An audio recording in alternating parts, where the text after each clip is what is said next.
이제 하나님 말씀을 이제 함께 나누려고 하는데요.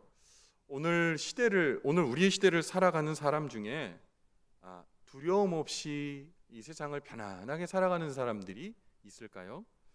아마도 한번 우리가 곱씹어 생각해 볼 때 아마도 두려움 없이 사는 사람들은 없을 것입니다. 거의 모든 대부분의 사람들은 저마다의 두려움을 가지고 있습니다.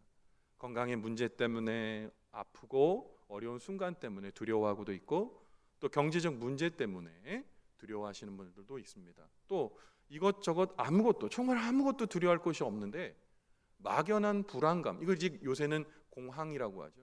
공황감이 드는 겁니다. 이 허무하게 느껴지고 허망하게 느껴지고 삶이 무엇인지 도무지 의미를 못 찾겠고 무기력해지는 그런 마음의 생각들이 우리에게 두려움으로 우리의 숨도 못 쉬게 턱턱 우리를 어렵게 하는 경우도 있습니다.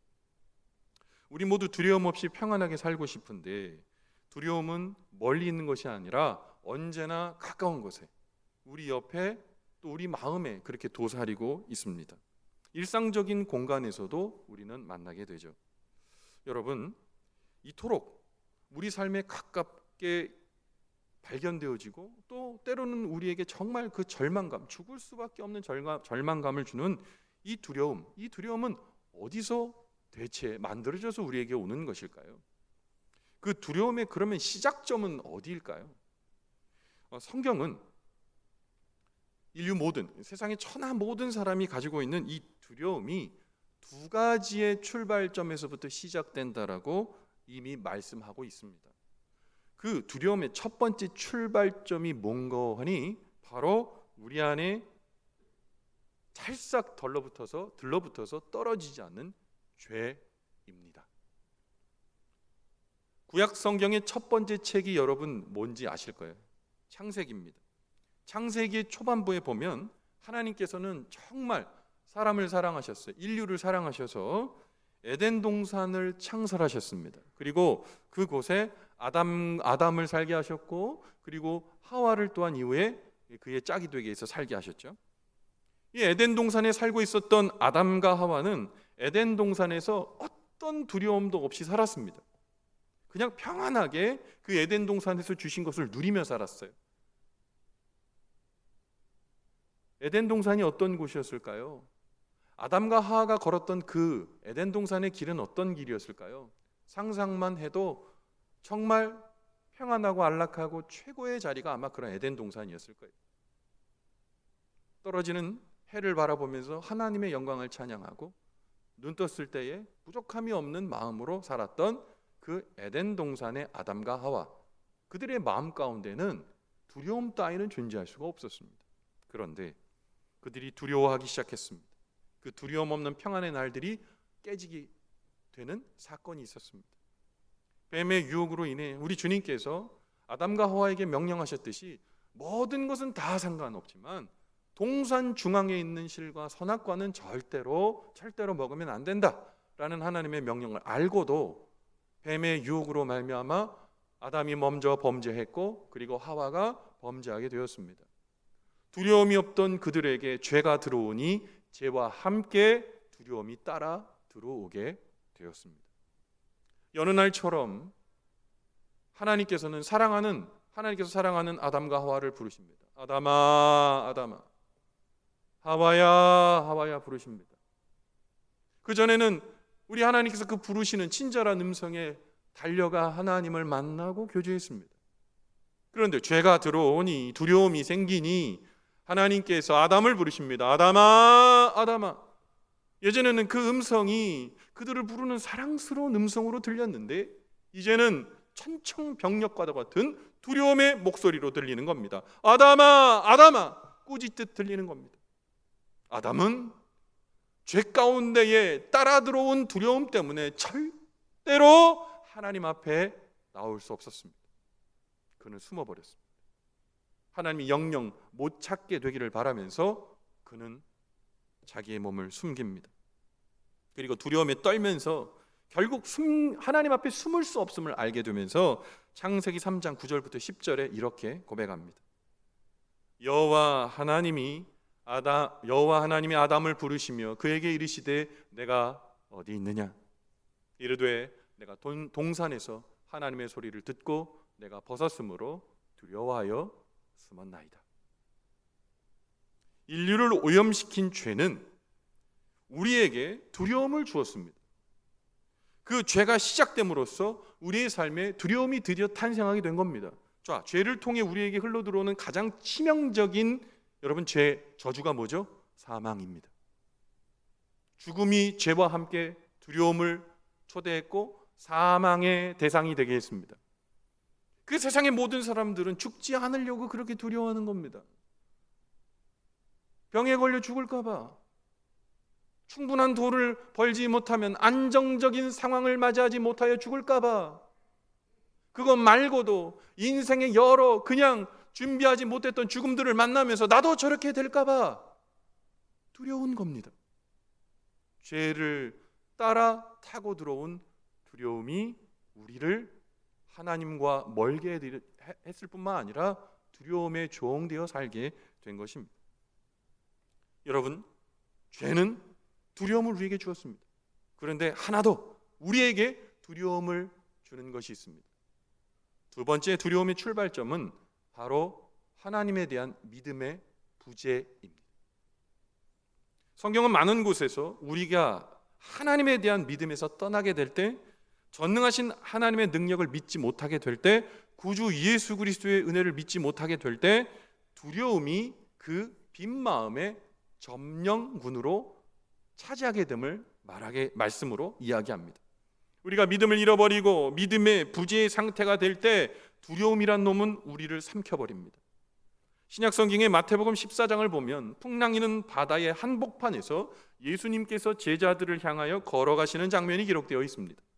그때 베드로가 걸어오시는 예수님을 보고 믿음으로 바다 위를 걷기 시작했습니다. 주님 명하셔서 나를 걷게 하시면 내가 물 위를 걷겠습니다. 오라 하시니 바다 위로 뛰어들어 바다를 걸었습니다. 베드로의 믿음이 충만하였을 때 여러분, 시공간과 어떤 모든 세상의 원리와 작동 법칙은 거기서 무용지물이 되었습니다. 물에 빠져 들어가는 것은 중력의 법칙입니다. 절대 사람이 바다 위를 걸을 수 없습니다. 그러나 믿음이 그렇게 했습니다. 믿음이 그렇게 했고 믿음이 있었을 때 베드로는 전혀 두렵지 않았습니다. 근데 여러분, 우리가 다 알겠지만 베드로가 파도의 시선을 빼앗기고 들리는 소리에 마음이 무너지니 믿음이 도망가고 믿음이 증발되고 그 증발된 마음 가운데에 두려움이 그를 꽉 차게 되었습니다. 마치 영혼의 납덩어리를 단 것 마냥 베드로가 물속에 빠져 들어가기 시작한 겁니다. 두려움으로 빠져가는 베드로를 보시면서 안타깝게 우리 예수님께서 마태복음 14장 31절에 이렇게 말씀하시죠. 예수께서 즉시 손을 내밀어 그를 붙잡으시며 이르시되 믿음이 작은 자여 왜 의심하였느냐, 이렇게 말씀하십니다. 믿음의 부재는 우리에게 두려움을 주고 믿음의 부재는 우리의 삶의 두려움을 증폭시킵니다.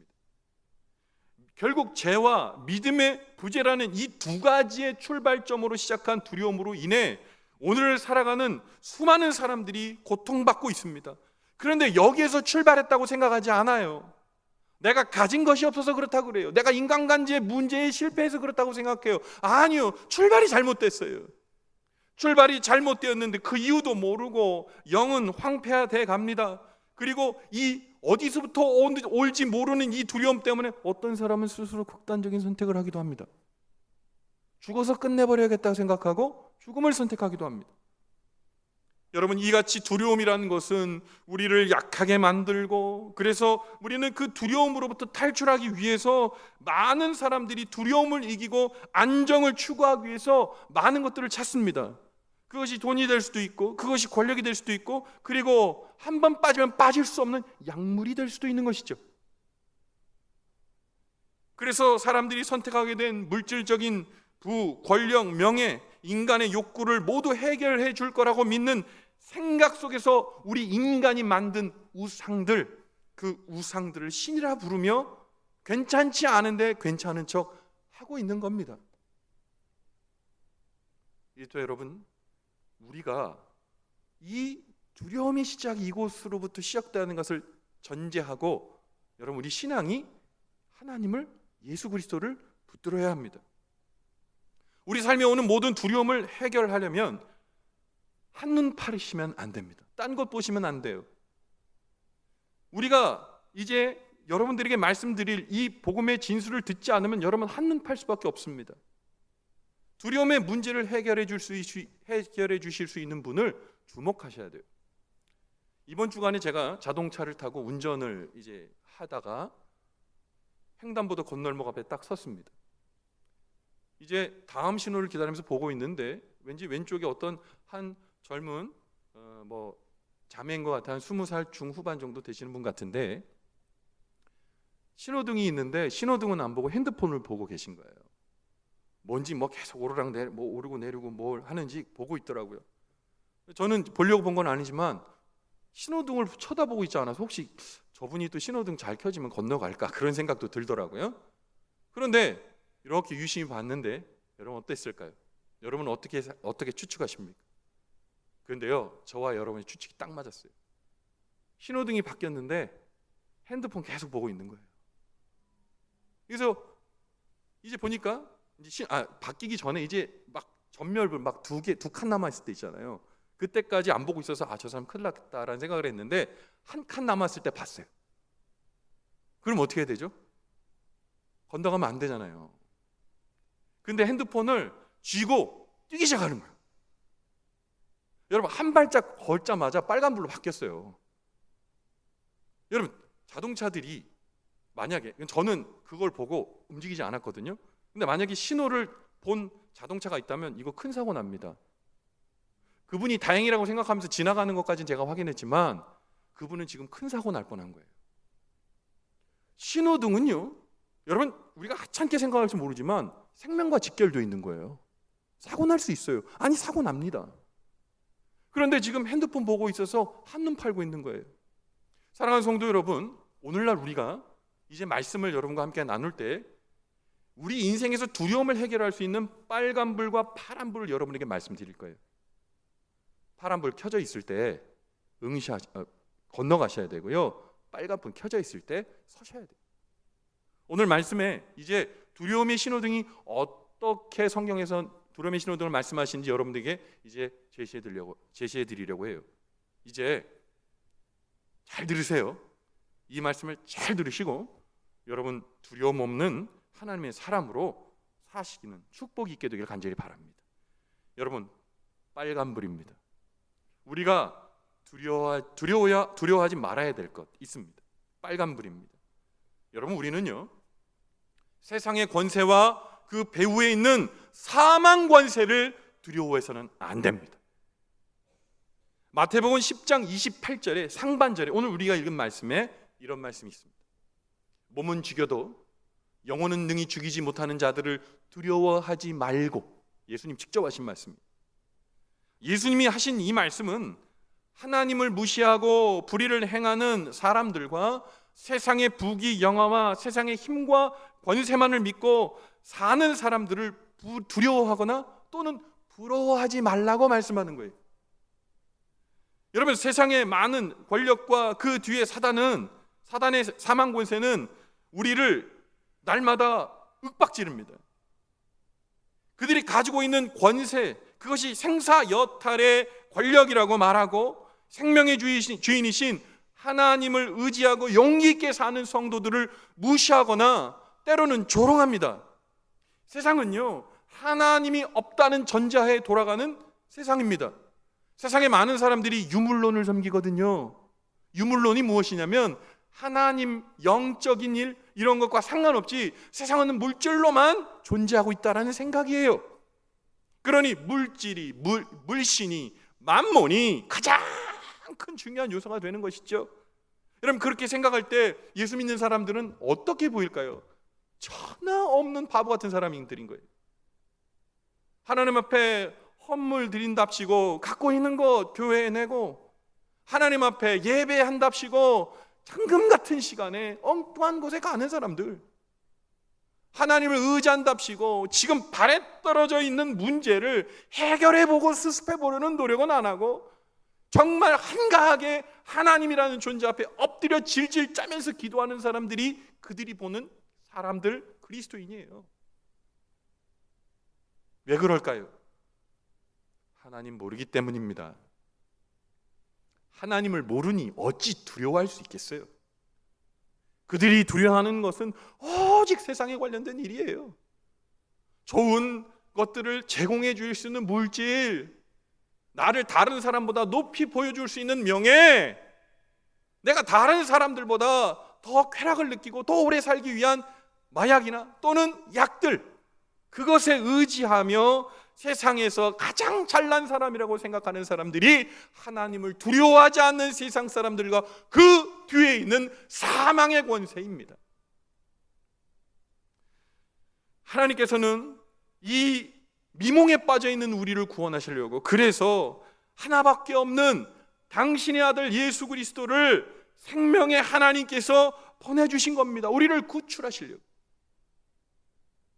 여러분, 야구에서 투수가 있는데 이 투수가 굉장히 중요합니다. 야구에서는. 그래서 야구를 투수 노름이라고까지 합니다. 공 던지는 사람이. 그런데 이 투수에는 두 가지가 있어요. 하나는 패전 처리 투수가 있고요, 하나는 구원 투수가 있습니다. 사망의 권세 잡은 자, 이 사단은 투수인데요, 우리 인생의 투수인데요, 패전 처리 투수예요. 우리를 패전하게 만들려고 투입된 투수예요. 그러나 우리 예수님은 어떤 분입니까? 구원 투수예요. 지고 있어요. 질 것 같아요. 그러나 우리 주님 구원 투수로 등장하셨기에 우리는 우리의 인생 게임에서 절대 지지 않는 거예요. 한 점도 사단에게 내주지 않는 거예요. 여러분, 우리의 두려움의 시작인 죄를 파괴하실 분, 죄를 파괴하시고 없이 하실 분은 예수 그리스도, 오늘 말씀으로 우리에게 일러주시는 예수 그리스도 한 분밖에 없음을 여러분 꼭 믿으시기를 간절히 바랍니다. 사랑하는 성도 여러분, 우리가 하나님의 자녀 될 때 사망의 권세가 도망가게 되는 겁니다. 사망 권세는, 이 죽음은 날마다 죽음으로 우리를 협박합니다.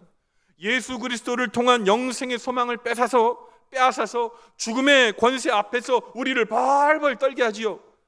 그래서 사람들은 악착같이 조금이라도 더 살아보려고, 더 많은 돈을 가지려 하고, 더 많은 권세를 가져보려고 하는 겁니다. 또 어떤 사람들은 그렇지 않으면 어차피 죽을 인생이니 오늘 하루를 의미 있게 살자, 마음껏 즐겨보자라는 생각으로 삽니다. 향락과 유흥으로 인생의 황혼까지 자신을 낭비하는 사람, 이 세상에 얼마든지 많이 있습니다. 이러한 생각을 깨트리고 죽음의 두려움을 이기는 길, 우리의 사는 것과 복과 저주가 모두 하나님 앞에 있음을 확신하는 것입니다. 세상은 날이 갈수록 편리해집니다. 우리의 삶의 질은 날마다 좋아지는 것 같지만 우리의 억누르는 두려움은 배나 되어, 세 배나, 아니 그 배나 되어 우리를 짓누릅니다. 왜냐하면, 잘 들으세요, 시간이 가면 갈수록 죄의 문제는 더 깊어지고 믿음은 우리의 관심받기 되기 때문입니다. 우리는 그래서 이 두려움에 벗어나기 위해서 죄의 문제를 해결해 주시는, 우리 믿음의 이유가 되시는 예수 그리스도를 믿고 의지해야 합니다. 그래야 세상의 권세가, 사망의 권세가 우리를 죽음으로 협박할 때라도 영생의 구주이신 예수님 때문에 우리가 당당할 수 있는 겁니다. 이 영원한 삶에 대한, 영생에 대한 믿음이 있는 사람은 죽음의 두려움이 그를 만질 수 없습니다. 죽음을 결코 두려워하지 않습니다. 오히려 하나님 앞에서 용감하고, 오히려 세상 앞에서 우리의 영생의 구주이신 예수님을 시인할 수밖에 없는 겁니다. 세상의 권세와 사망 권세를 전혀 두려워하지 않았던 사도 바울의 목소리, 로마서 1장 8절에 14장 8절에 다음과 같은 외침을 여러분 오늘 주목하여 들으십시오. 우리가 살아도 주를 위하여 살고 죽어도 주를 위하여 죽나니, 그러므로 사나 죽으나 우리가 주의 것이로다. 세상 사망 권세 두려워하지 마십시오. 죽음 두려워하지 마십시오. 몸을 죽이는 자들을 두려워하지 마십시오. 영생의 은혜로 우리를 죄 가운데 구원하신 믿음의 근거이신 주님을 붙잡으시기를 간절히 바랍니다. 여러분, 이제 빨간 불을 여러분에게 소개해 드렸다면 이제 파란 불을 여러분에게 소개해 드리려고 해요. 우리가 두려워해야 할 것이 있습니다. 그것은 뭡니까? 하나님이시고 예수님입니다. 여러분, 여기서 두려움이라고 해서 벌벌 떠는 거구나, 맞는데요, 성경은 그 두려움을 성경적 표현으로 한 번 더 표현하고 있어요. 그것이 뭔지 아세요? 경외입니다. 두려워하는 건데요, 존경하며 두려워하는 거예요. 우리는 두려워해야 돼요. 경외해야 되는 거예요. 하나님을 경외해야 하는 거예요. 우리를 구원해 주신 구주 예수 그리스도를 경외해야 하는 거예요. 그래서 분명한 두려움, 경외심을 가지고 은혜의 하나님을 바라보아야 합니다. 오늘 본문의 말씀 10장 28절 하반절에 두려워해야 될 것에 대해 이렇게 얘기하죠. 오직 몸과 영혼을 능히 지옥에 멸하실 수 있는 이를 두려워하라. 모든 우주의 피조물이 진정으로 경외심을 가지고 두려워하며 의식해야 할 분은 바로 전능하신 하나님, 그의 보내신 자 독생자 예수 그리스도, 우리와 함께 하시는 임재하시는 성령님이십니다. 왜냐하면 하나님께서는 이 땅의 피조물의 모든 생사화복, 나의 모든 생사화복뿐만 아니라 이 우주 전체의 생사화복을 주님께서 주관하고 계시기 때문입니다. 전능하신 한 분 하나님이시기 때문입니다. 그런데 그 전지전능하신 하나님께서 두려움의 시작이었고, 그리고 우리를 무능하게 만들었던 그 죄 문제를 해결해 주시려고 예수님을 사랑함으로 보내주십니다.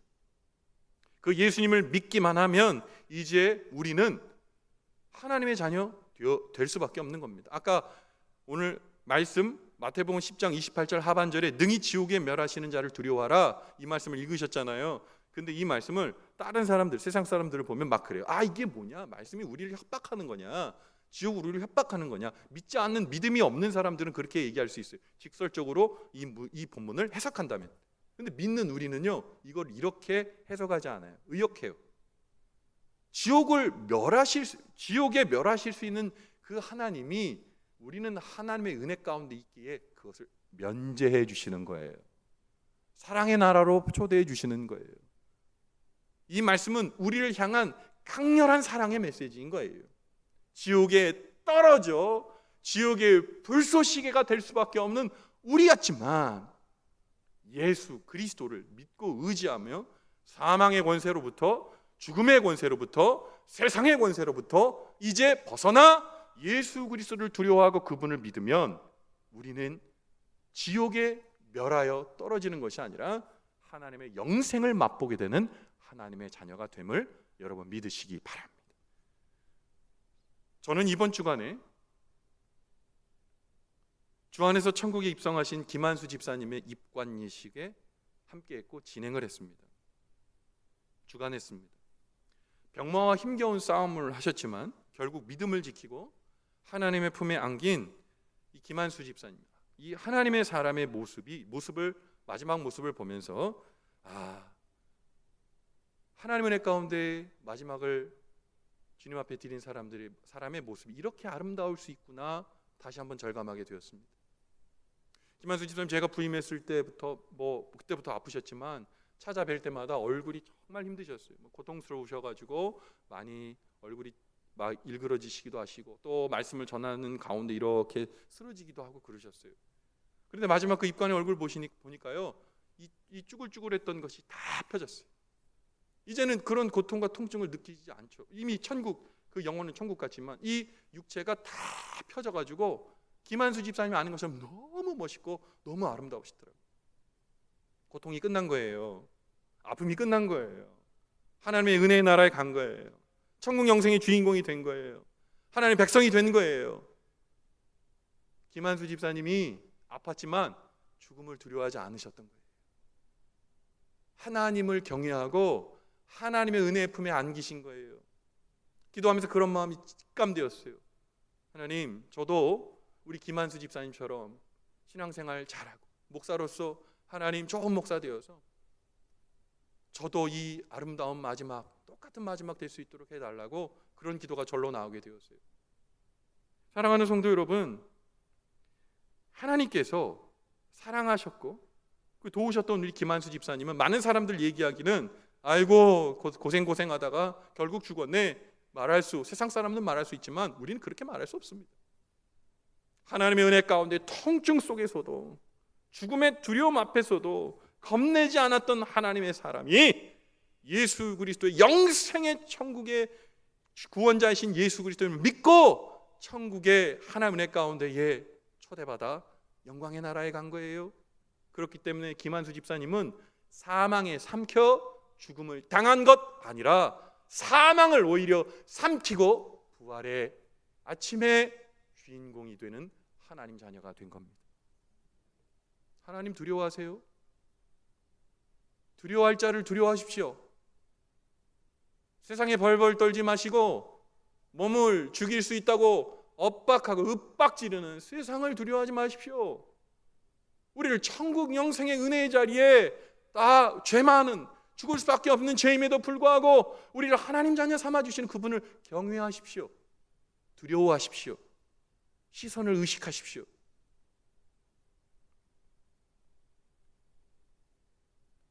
무한한 하나님의 은혜를 깨달은 그리스도인은 하나님 한 분 외에는 두려워하지 않습니다.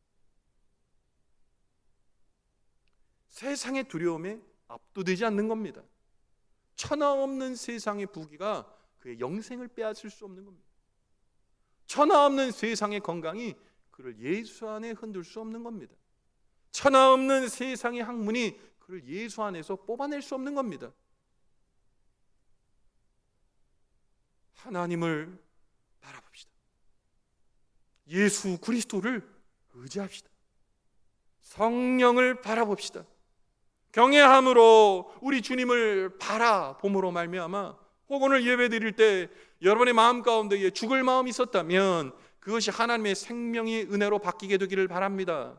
오늘 두려움 가운데 떨며 울었던 우리 믿음의 성도들이 있다면 다시 한번 새로운 소망이며 영생의 구주이시며 우리를 모든 두려움에서 해방시켜 주시고 거짓 두려움을 파괴하시며 영원하고도 확실한 참된 은혜로 이끄시는 주님으로 인해 오늘 평강을 맛보시는 이 아침 되기를 주님의 이름으로 간절히 축원을 드립니다. 사랑하는 성도 여러분, 다시 한번 말씀드립니다.